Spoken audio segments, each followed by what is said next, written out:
Hello po everyone, magandang umaga po sa inyong lahat. Maulang umaga.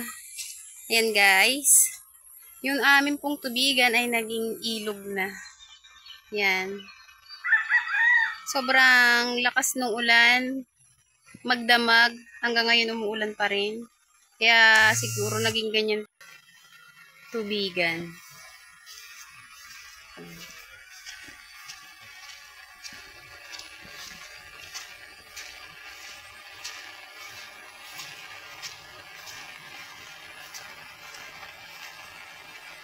Ayan.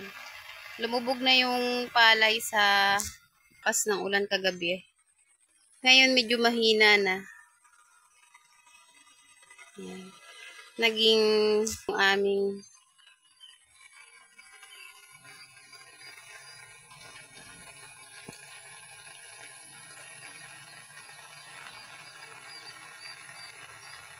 kawawa naman. Kaya sipag at tiyaga lang talaga. Huwag mawawala ng pag-asa.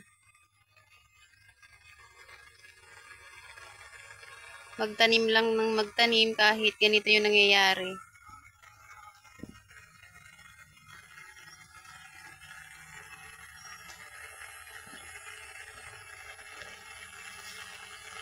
Ayan guys. Hindi na makita yung palay sa sobrang taas na ng tubig. Mas tumataas pa dyan pag sobrang ulan ng ilang araw. Halos hindi na talaga makita yung palay. Pag ilang araw lang umuulan dito. Yung iba medyo kita pa. Pero yung part na medyo natamaan na ng tubig talaga, ayan, lubog na. Ayan, sa mga kapwa naming magsasaka, nakakaranas din po kayo ng ganyan. Laban lang po tayo. Ganyan lang po talaga ang buhay. Huwag mawawala ng pag-asa, tanim lang ng tanim.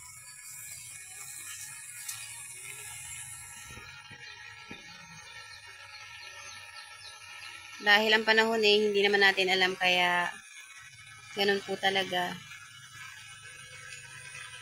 Yan guys, ingat na lang po kayo kung saan po kayong lugar. Dahil maano po ang panahon ngayon.